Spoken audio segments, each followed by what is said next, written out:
Tunaanza na Mathayo 28 mstari wa 5 na wa 7. Ndio. Malaika kajibu akawaambia wale wanawake, msiogope ninyi, kwa maana najua ya kuwa mnamtafuta Yesu aliyesulubiwa. 6. Hayupo hapa, kwani amefufuka kama alivyosema. Njooni mtazame mahali alipolazwa. 7.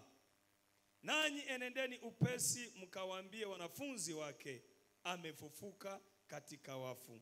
Tazama, awatangulia kwenda Galilaya, ndiko mtakapomwona. Haya nimekwisha waambia. Amen. Amen.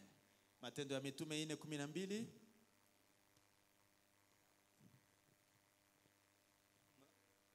Matendo ya Mitume 4:12. Matendo ya Mitume 4 mstari wa 12. Wala hakuna wokovu katika mwingine awaye yote, kwa maana hapana jina jingine chini ya mbinguni walilopewa wanadamu litupasalo sisi kuokolewa kwalo. Amen. Amen. Waraka wa kwanza wa Korinto 15:57. 15:57. Asante. Wakorinto wa kwanza 15:57.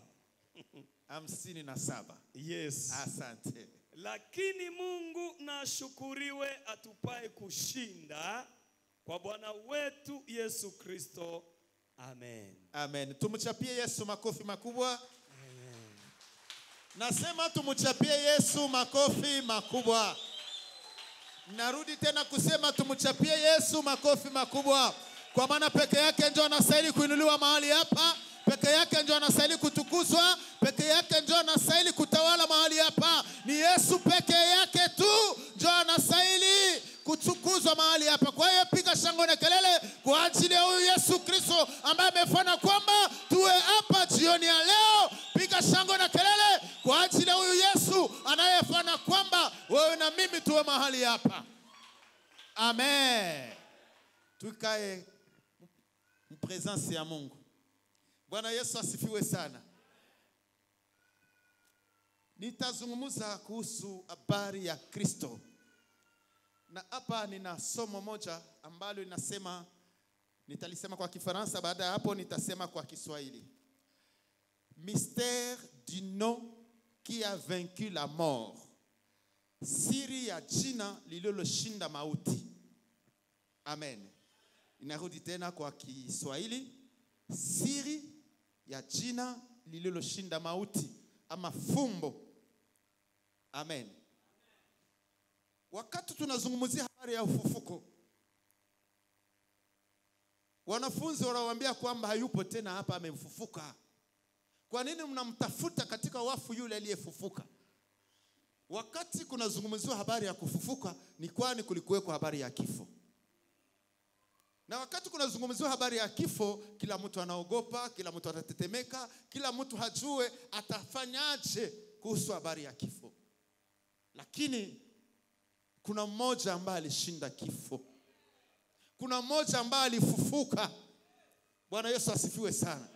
Ndio kwa maana nataka nizungumzie kuhusu habari ya jina. Bwana Yesu asifiwe. Unajua jina ni ya muhimu sana. Amen. Sisi wote hapa kila mtu ana jina lake.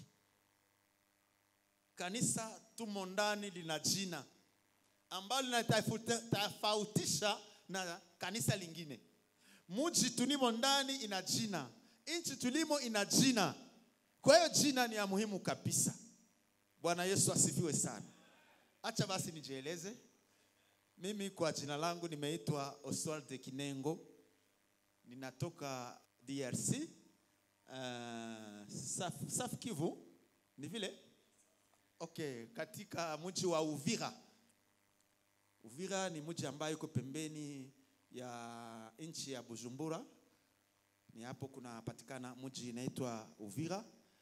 Hapo ndio ninaishi, hapo ndio ninafanzia kazi. Na nimeokoka na nimempenda Yesu. Amen. Kwa sasa nimeeneza miaka 34 katika maisha ya wokovu. na pia ninakuwa na miaka 20 katika maisha ya uchungaji ya kuchunga kanisa, na pia ninakuwa na miaka 3 sasa ya kupakwa mafuta ya kiaskofu. Ninamshukuru Mungu kwa hiyo. Nimeoa na mke na watoto 7. Amen. Bwana Yesu asifiwe sana. Haya ni machache kunihusu. Alafu nilikuwa nikieleza kwamba jina ni ya muhimu sana. Hata katika Biblia jina inakuwa na maana sana. Sababu gani? Sababu jina inafunua utu wa mtu. Jina inatangaza personalite. Inaeleweka? Yani, sawa. Personalite ya mtu. Jina inatangaza hali ya mtu. Na ndio kwa maana jina sio kitu cha mchezo.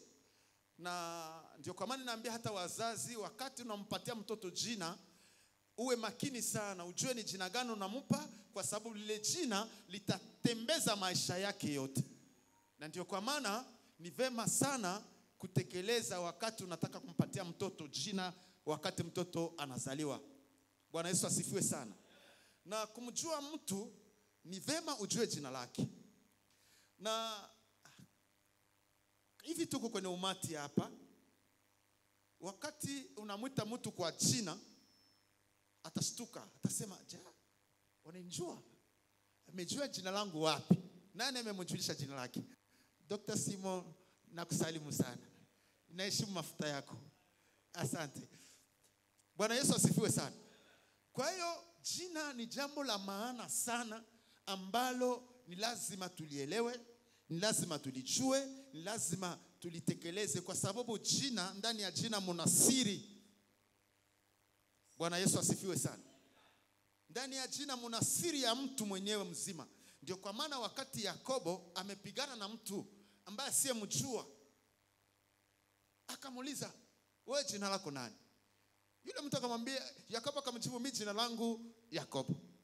Alafu sasa Yakobo naye akapigana. Yule yakamuuliza, sasa na wewe jina lako nani? Bwana Yesu asifiwe sana. Bwana Yesu asifiwe.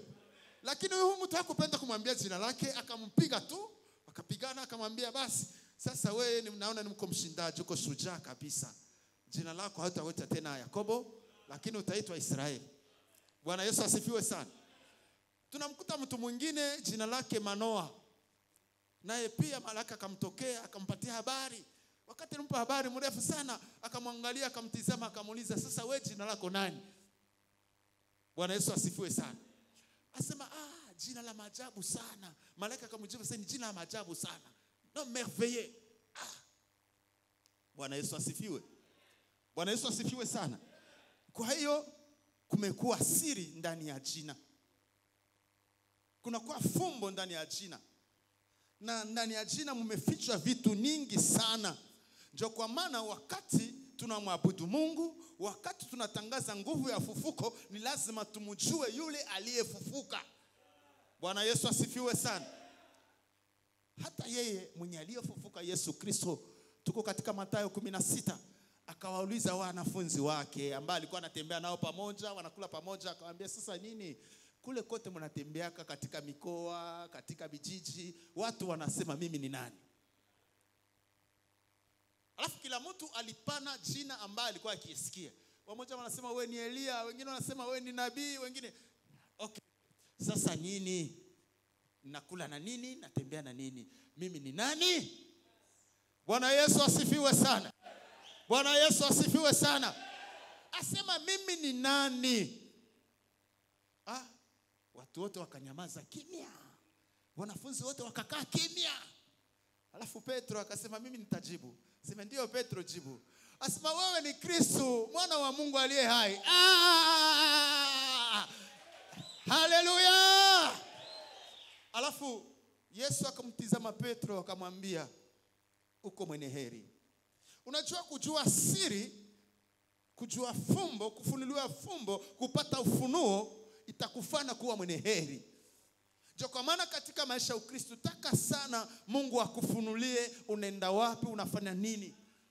Utakuwa mwenye heri na utatembea vizuri pamoja na Mungu. Bwana Yesu asifiwe sana. Unajua kuna wengi wa Kristo wengi wanapenda kupapasa Mungu. Hatupashi kumpapasa Mungu, tunapasha kumjua. Paulo akasema kwamba kama umemjua Kristo kimwili, lakini sisi tunamjua kiroho, na ndio kwa maana ni lazima tujue nguvu ya kufufuka kwake. Bwana Yesu asifiwe sana. Lazima tumjue Kristo.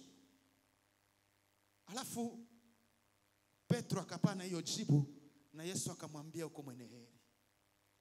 Bwana Yesu asifiwe sana. Kwa kweli kabisa ni jambo la maana sana, ni jambo la muhimu sana.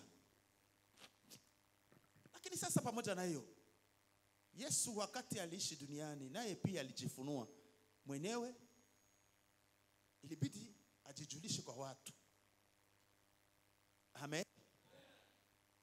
Na wakati alijulisha akasema mimi niko.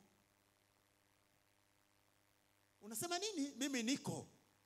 Sasa tukiangalia vizuri, tukichunguza Biblia, ile mimi niko ni jina ambayo Mungu mwenyewe alijifunua kwa Musa. Wakati Mungu anampatia Musa kazi ama mission ya kwenda kuzungumza na Farao, kuzungumza na wana wa Israeli, akamuuliza Mungu, unanituma? Wewe ni nani unanituma? Na huko nitaenda nitawaambia nini? Nani ananituma? Unaniambia nitawaambia Mungu wa baba zenu ananituma. Yule Mungu wa baba zetu ndio nani? Bwana Yesu asifiwe sana. Bwana Yesu asifiwe sana. Mpendwa, ni lazima sana kumjua huyu Mungu. Kwa sababu Mungu tunayemtumikia, Mungu tunayemwabudu ni Mungu ambaye ni mwajabu sana. Ni Mungu asiyelinganishwa, ni Mungu asiyefananishwa, ni Mungu mkubwa sana, ni Mungu ambaye yuko juu sana. Haleluya. Asema utawaambia mimi niko ananituma. Haleluya. Mimi niko ananituma. Bwana Yesu asifiwe sana. Bwana Yesu asifiwe sana. Sasa amen. Huyu mimi niko njoo Yahweh, njoo Jehova, njoo Mungu. Na ile kusema mimi niko, yani ni jina ambayo hata wana wa Israeli walitumia sana katika Biblia. Katika watafiti wa Biblia wanasema imetumiwa karibuni 6499 walitumia ile jina ndani ya Biblia. 6409 fois. Sasa wakipenda sana wakiona ukubwa ya ile jina, wakataka wajaribu hata kuifanya iwe kidogo, kwa sababu waliona ni jina kubwa sana, ni jina ambalo lina mamlaka, lina uwezo, lina nguvu. Kwa sababu wakati walikuwa walikilitumia lile jina, walikuwa wanaona makuu ya Mungu. Alafu wakasema hapana, pale sisi kwa natumia hii jina Yahweh, acha basi tutumie Adonai. Bwana Yesu asifiwe sana. Wakaanza kutumia Adonai ambaye nasema Bwana. Bwana Yesu asifiwe sana. Lakini nataka nirudie katika ile jina niko. Mimi niko. Je suis. I am. Okay. I am.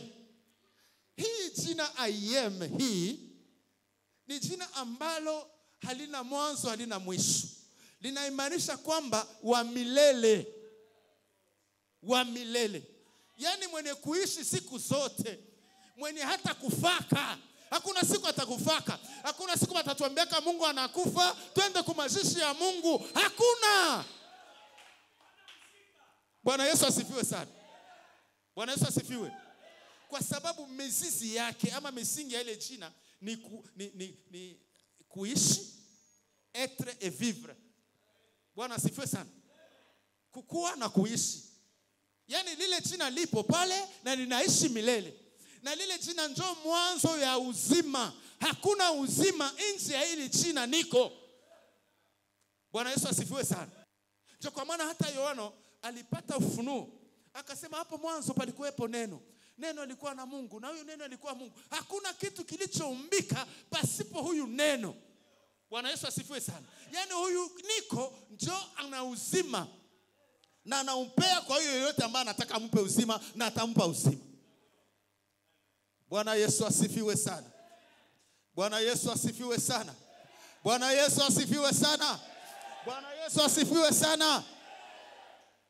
Sasa ni huyu ambaye alishinda kifo. Sababu gani? Sababu yeye mwenyewe ni uzima. Yeye mwenyewe ni uzima. Sasa kifo kingalimshika namna gani? Bwana Yesu asifiwe sana. Ilikuwa vigumu kifo kimshike, kifo kibakie naye siku zote. Yeye kama alienda kwa kifo, kuna yale alikuwa anapenda kuyatengeneza, kuna yale alikuwa anakwenda kuyatangaza, na ndio kwa maana sisi lazima tufurahie kufufuka kwake. Sababu gani? Hangalifufuka kama kanisa halipo, hangalifufuka kama wale wakorofi. Ngisi mwalimu alinitangulia, askofu alisema kwamba walitia walinzi. Unajua, wakatia walinzi, mwende mchunge ile kaburi tuone atatokea wapi. Alisema siku ya 3 atafufuka. Sasa mwende mchunge lile kaburi, juu wanafunzi wake wasikiwe kumuiba, waende kumzika mahali pengine, kisha waseme amefufuka. Bwana Yesu asifiwe sana. Na kweli kabisa waliweka walinzi pale. Lakini cha mchangazo ni kwamba, unajua, Bwana wa Bwana, mfalme wa falme, Mungu mwenye nguvu, yeye ambaye ana mamlaka juu ya kifo, wakati ilitimia. Unajua, Mungu akisema neno lazima alitimize. Hata kwa maisha yako, Mungu akikuahidi atatimiza. Hata ifane miaka, hata ifane siku ngapi, atatimiza tu. Sababu yeye ni mwaminifu. Bwana Yesu asifiwe sana. Sasa wakati ile siku aliyotangaza mwenyewe ya kwamba siku ya 3 nitafufuka, akafufuka. Na walinzi waliona gisi jiwe liliviringita bila mkono wa mtu, na wakaona gisi ametoka mzima, akimeremeta, akiangaa kabisa, akikuwa tofauti. Wote wakashikwa na oga, wakaanza kutetemeka, wakasema huyu kweli ni Mungu kabisa, huyu ni Mungu kabisa. Wakaanza kushuhudia. Alafu wakatoka wakarudi, wakaenda kuambia wakuu viongozi wao waliwaweka hapo, mnajua habari yule jamaa amefufuka. Nini? Amefufuka. Nini? Nisaidie kwa kujibu. Nini? Kasa sauti. Nini? Nini? Amefufuka. Wakasema amefufuka. Kweli kabisa. Mumeona kwa macho, tumeona kwa macho yetu amefufuka. Alafu wakaambia, sasa mna habari? Njoo hapa. Wakawapa pesa. Unajua mambo ya pesa haikuanza leo. Zaidi kwa askari, haikuanza leo mambo ya pesa. Ni tangu zamani huko. Waskari wakapewa pesa nyingi sana. Wakaambia mfunge vinywa vyenu, msiseme. Wakiwauliza mseme tu. Wanafunzi wake walichia kumuiba, walienda naye, hatujui walimpeleka wapi. Lakini msiseme kama alifufuka. Unajua, ukweli hata ufiche namna gani, ukweli unajulikana tu. Bwana Yesu asifiwe. Hata uzike ukweli ndani ya udongo, hata ufunge ndani ya nyumba, ukweli utaonekana tu, kwa sababu ukweli inabaki kweli. Amen. Wakawapa pesa. Unajua, waskari kama wako na pesa, sijui huko kwenu waskari wanatembea namna gani. Lakini huko kwetu askari wakikuwa tu na pesa mtawatambua tu. Mahali pote kwa wanaenda, wananunua, wanauza, wanalewa, wanafanya kila kitu. Hata wake zao wanapewa pesa nyingi sana. Bwana Yesu asifiwe sana. Unajua, wake wa askari kule kwetu, wakati wanapewa pesa, hapo sasa wakati wanapiga, kila mtu anaenda ananunua nyama, ananunua samaki, ananunua vitunguu, ananunua kila kitu. Sasa atatia jiko yake pale nje pale. Watu wako wanapita, anatia pale. Na anachamsha mafuta ili kwamba sana tia nyama mule isikiliki. Watu wote wanasikia saa huyu jamaa huyu iko na hela kabisa. Bwana Yesu asifiwe sana. Bwana Yesu asifiwe. Lakini jina la Yesu ilibidi litukuzwe tu, kwa sababu alifufuka. Kawaambia ule amefufuka. Lakini walituambia msiseme. Unajua ngisi habari yao inatembeaka. Unakuja na mwambia kwa masikio, bwana amefufuka lakini usiseme. Na anaenda kwa mwingine, amefufuka lakini usiseme. Anaenda kwa mwingine, amefufuka lakini usiseme. Anaenda amefufuka lakini usiseme. Anaenda pale, amefufuka lakini usiseme. Anaenda pale, amefufuka lakini, anaenda hapo, amefufuka lakini, anaenda huko, amefufuka lakini. Sasa ile lakini usiseme ikaenewa katika mgini yote, watu wote wakaelewa kwamba kweli Yesu amefanya nini? Amefufuka. Ndio kwa maana tunaboga kumtangaza, kwa sababu amefufuka. Ameshinda kifo na mauti. Bwana Yesu asifiwe sana. Bwana Yesu asifiwe sana. Bwana Yesu asifiwe sana. Sasa huyu Yesu ambaye amefufuka, yeye ambaye anashikilia uzima, ndani mwake muna yale tunaita kutokufa, immortalite. Immortalite, kutokufa iko ndani ya Yesu Kristo. Bwana Yesu asifiwe sana. Ndani mwake muna ukweli na ndani mwake muna uaminifu. Bwana Yesu asifiwe sana. Ndio kwa maana mtu ambaye anaambatana na Kristo ujue kwamba umebeba mbegu ya kutokufa, ya immortalite. Hata vitu vyako vyote ambavyo vimekufa vitafufuka. Hata kazi yako ambayo imekuwa shaharibika itafufuka. Sababu gani? Sababu unambeba yule ambaye ana uwezo wa immortalite ndani yako. Bwana Yesu asifiwe sana.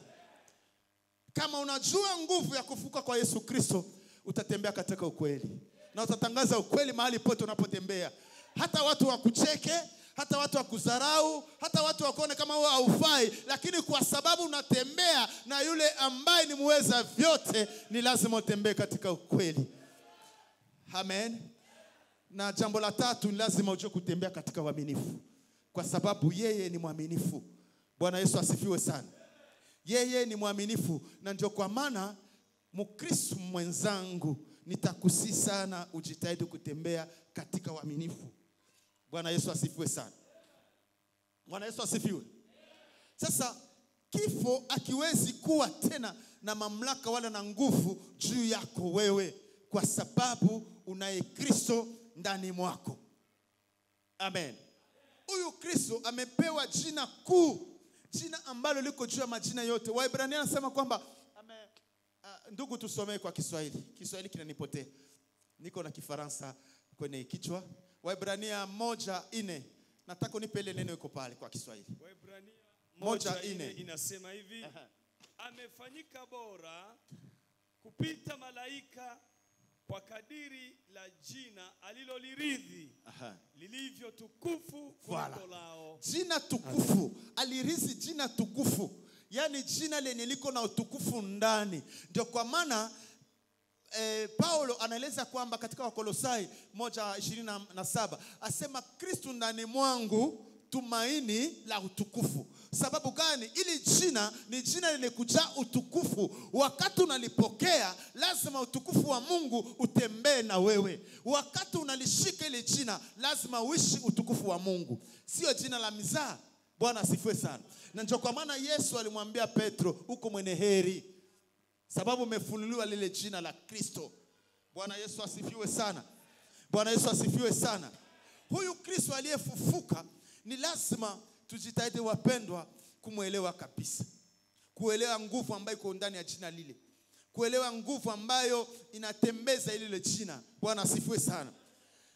Ndio kwa maana Mungu alitia ndani mwangu wakati kwa nafikiri, Mungu unaniruhusu niende kwa kongamano, nitasema nini huko? Kuna maneno matatu ambayo nitayaeleza. Siri tatu ambayo iko ndani ya lile jina. Bwana Yesu asifiwe sana. Acha basi kwa dakika 5 nieleze siri moja. Ingine tutaeleza siku nyingine. Bwana asifiwe sana. Siri moja ambayo ni kubwa sana, ambayo ni ya muhimu sana, ambayo inabidi kila mtu aitambue na kila mtu aishi. Ndani ya jina la Kristo, ndani ya jina la Yesu Kristo muna siri ya upatanishi, la reconciliation. Kufa na kufufuka kwa Yesu Kristo kumenatuletea sisi upatanishi. Tusome ndugu. Wakorintho wa kwanza, Wakorintho wa pili tafadhali, 5 yake 17 hadi 20. 2 Corinthiens 5, 17 à 20. Wakorintho wa pili 5, 17, 20. 17:20 nasema hivi. Hata imekuwa mtu akiwa ndani ya Kristo, amekuwa kiumbe kipya. Ya kale yamepita, tazama yamekuwa mapya. 18. Endelea mpaka 20. Lakini vyote pia vyatokana na Mungu aliyetupatanisha sisi na nafsi yake kwa Kristo, naye alitupa huduma ya upatanisho. Yaani Mungu alikuwa ndani ya Kristo akiupatanisha ulimwengu na nafsi yake, asiwahesabie makosa yao, naye ametia ndani yetu neno la upatanishi. 20.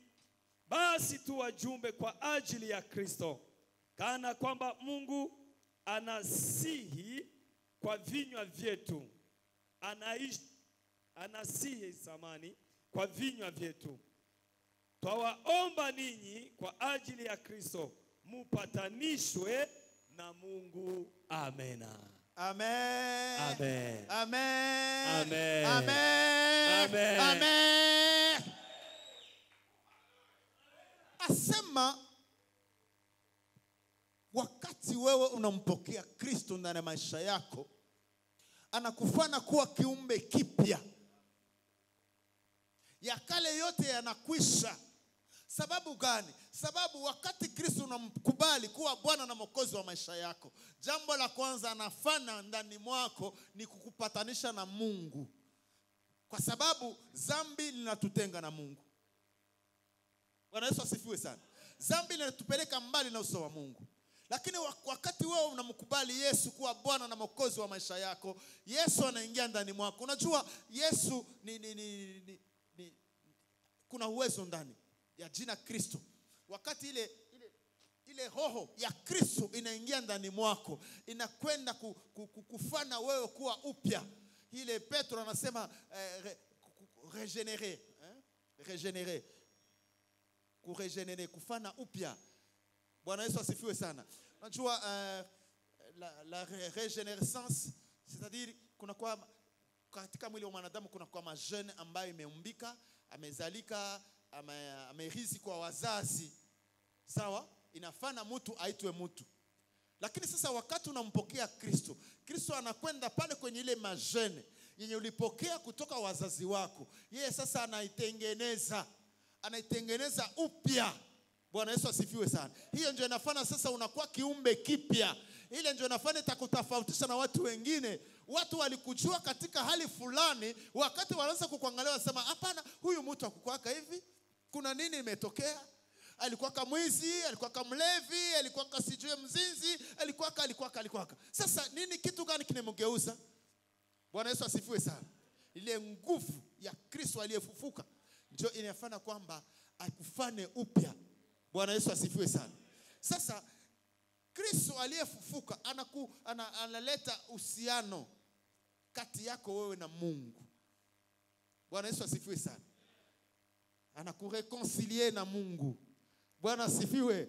Anakupatanisha na Mungu ili kwamba Mungu awe baba yako na wewe uwe mwana yake, ili kwamba kila chochote utamwambia baba akupee.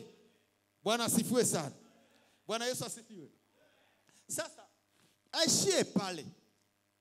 Bwana Yesu asifiwe sana.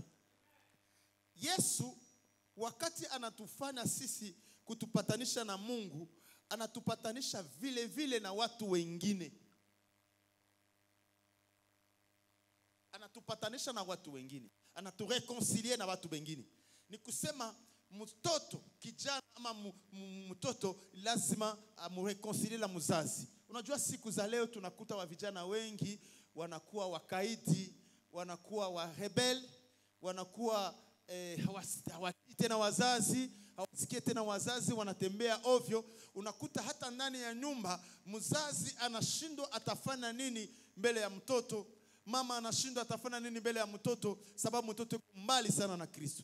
Sasa wakati Kristo anaingia ndani ya nyumba, ndani ya jamaa, jambo la kwanza anafanya ile upatanisho. Anaokoa mtoto, anageuza akili ya mtoto, anageuza tabia ya mtoto ili kwamba huyo mtoto arudi tena katika uhusiano na wazazi wake. Bwana asifiwe sana. Hata katika majamaa zingine unakuta mume na mke ni mafarakano kila wakati, hakuna kusikilizana. ni magomvi, makelele. Lakini wakati Kristo anaingia ndani, anapatanisha mume na mke. Bwana Yesu asifiwe sana. Hata katika makazi mbalimbali. Unajua leo, siku za leo katika dunia kuna kwa matatizo nyingi. Nitakamata mfano huko kwetu Kongo. Wamekwisha kufanya mikutano na mikutano, wamekwisha kusaini mikataba na mikataba ya kila aina, lakini amani hamna. Sababu gani? Wanafanya ile mambo yote bila Kristo. Hakuwezi kuwekwa amani kama Kristo haiko ndani. Hakuwezi kuwa usalama kama Kristo hayupo. Wale wanasiasa wanakusanyika hapo, tutasikilizana, wanasaini, lakini kisha siku mbili ale mafarakano inaanza tena. Sababu gani? Walifanya wenyewe bila Kristo kuwa ndani. Ndio kwa maana ni lazima Kristo awe ndani ya ile mikutano wanayofanya, yale masikilizano wanayofanya, ndio amani itaonekana katika nchi. Bila hiyo hakuwezi kuwa amani wakati Kristo hayupo. Ndio kwa maana Kristo siku alifufuka, anakuta wanafunzi washashikwa na oga, wanatetemeka, wanajifungania kwenye nyumba, anawatokea amani kwenu. Bwana Yesu asifiwe sana. Jua hivi, kama ungali naishi na wasiwasi na oga mwingi, hata katika kazi zako unatembea katika oga, vitu haviendeki mzuri, matatizo, tafuta Kristo aingie ndani ya business yako. Tafuta Kristo aingie ndani ya kazi yako. Tafuta Kristo aingie ndani ya jamaa yako, kwa sababu wakati anaingia analeta upatanishi, anarekebisha kila kitu, analeta amani. Bwana Yesu asifiwe sana. Na ndio kwa maana tunamuita Bwana wa amani, na ni lazima tumuinue huyu Bwana wa amani. Kama viongozi katika manchi mbalimbali watajua Kristo, na nchi itakuwa katika amani. Bwana Yesu asifiwe. Bwana Yesu asifiwe sana. Unajua hata Umoja wa Mataifa inajaribu kufanya mikutano, kukusanisha watu, lakini baada ya kuwakusanisha, baada ya yale yote watasaini, kisha siku chache vurugu inaingia tena. Sababu gani? Wanafanya mambo yao wenyewe bila Kristo. Na Umoja wa Mataifa haiwezi kaleta amani kama Kristo hayupo katikati ya yale mazungumzo yote wanaweza kuyafanya. Bwana Yesu asifiwe sana. Sasa hakuishia hapo. Katika upatanishi anatia ndani ile kazi ya upatanishi, huduma ya upatanishi. Anatufanya kuwa mabalozi wa Kristo, mabalozi wa Mungu. Ni kusema nini? Mahali pote tunapokwenda, mahali pote tunapoishi, ni lazima tumtangaze Kristo. Tunao watu wengi hata hapa kando kando hapa, kuna wengi ambao hawamjui Kristo, kuna wengi wanaishi wenyewe, kila mtu anafanya mambo yake mwenyewe, hawamjui Kristo. Lakini sasa kama wewe na mimi, Kristo ametuokoa, hakutuokoa kwa bure, ametupa kazi. Sema kazi. Tumepewa kazi. Na hii kazi ni kazi ya ubalozi, ni kazi ya upatanishi. Ni lazima sisi tufanye hiyo kazi ya kwenda kuambia wale watu wapate uhusiano na Mungu. Bwana asifiwe sana. Tusiwachekelee. Unamwona mlevi unamchekelea, unaona mzinzi unamchekelea. Hapana. Kama Mungu alikujalia neema ya kumuona huyu ndugu ni mlevi, huyu ndugu ni mzinzi, nili kwamba ufanye ile kazi ametia ndani mwako ya upatanishi. Ni kwako wewe kumtumikia yule mtu ili kwamba apatane tena na Mungu, na ile uzinzi itaisha, na ile ulevi itaisha, na ile wizi itaisha. Bwana Yesu asifiwe sana. Bwana Yesu asifiwe sana. Nilisema nitawachia ile tunaita devoir. Devoir mkiswahili ni nini? Homework. Asante sana. Nitawachia homework kwa sababu ninataka nione kabisa kama Kristo aliyefufuka anatenda kazi ndani mwako, ama kama unamshika, ama kama unamtii, ama kama unamheshimu kabisa. Bwana Yesu asifiwe sana. Ndio maana nataka nipane homework kwa kila mtu ambaye tupo naye hapa. Bwana Yesu asifiwe. Najua una marafiki, una wandugu, una wajirani, una watu mbalimbali unakutana nao hata barabarani. Sasa nataka kuanzia leo wewe mtangaze Kristo. Na mchana yote ya kesho mtangaze Kristo. Alafu jioni utuletee watu hapa, wale ambao uliwatangazia habari ya ufufuko wa Yesu Kristo. Kwa sababu najua hapa mjini kuna madini mengi sana ambayo yanafunga watu, ni watumwa wa madini. Dini zimefunga watu. Lakini sisi hapa tutangaze dini, tunamtangaza Kristo aliyefufuka. Tunamtangaza Kristo aliye hai. Sasa huyu Kristo labda tuthibitishe nguvu zake hapa. Ametupatia ile huduma ya upatanishi. Ninataka kesho ufike hapa unawaleta watu ambao uliwatangazia Kristo. Bwana Yesu asifiwe sana. Umwambie yale maisha konaishi, kuna mtu ambaye ana uwezo wa kumsaidia. Yale shida kunayo, kuna uwezo, kuna mtu ana uwezo, kuna jina ambalo lina mamlaka. Bwana asifiwe sana. Hata mgonjwa mlete. Bwana asifiwe sana. Kwa sababu kuna wagonjwa wengine ashateseka alafu anakimbilia kwa waganga wa kienyeji. Anafikiri kule ndio atapata msaada. Kule hawezi akapata msaada. Kwa sababu wajanja wa kienyeji iko sawa ile wacheza mpira ya kabumbu. Unajua mpira wa kabumbu? Kama yeko na kabumbu hapa, akaona anapatia ule. Kisha ule naye atamrudishia. Yaani anatosha ya magonjwa, anakutia mengine. Anatoa ya kichwa, anatia mguu. Anatoa mguu, anatia tumbo. Sasa unakuta mtu iko nahangaika tu, apataka uponyaji. Bwana Yesu asifiwe sana. Anasema nilienda kwa yule mfumo, alinisaidia kichwa yumake tena, lakini siku hizi mgonjwa ananitesa sana. Ni huyo yule mfumo alitosha ile ya kichwa, anatia kwenye mguu. Kesho sana arudi tena kule kwa mguu, anatosha kwa mguu, anatia kwa tumbo. Sasa hakuna amani, hakuna uponyaji. Bwana Yesu asifiwe sana. Ndio kwa maana uambie watu waje kwa Yesu. Yesu alifufuka, alishinda kifo na mauti. Wayahudi walifikiri kwamba vile wanamtia ndani ya kaburi atabakia huko. Yeye ni uzima, hawezi akabakia ndani ya kaburi. Ndio kwa maana amefufuka. Ni lazima tutangaze nguvu zake za ufufuko mahali hapa. Amen. Nataka tuombe Mungu kwa ajili ya homa wake. Utamwambia Mungu akupatie nguvu. Mungu akupatie nguvu ya kwenda kumtangaza Kristo aliyefufuka. Mungu akuwezeshe. Mungu aondoe oga kwako wewe. Mungu aondoe haya. Kuna watu wengine anafika mbele ya watu anakosa atasema nini. Lakini Mungu akikupatia nguvu utasema. Hata anakuzidi miaka utamtangazia habari ya Kristo. Tuwe wima, tufanye maombi haya mafupi kwa ajili ya kumuonesha Kristo ya kwamba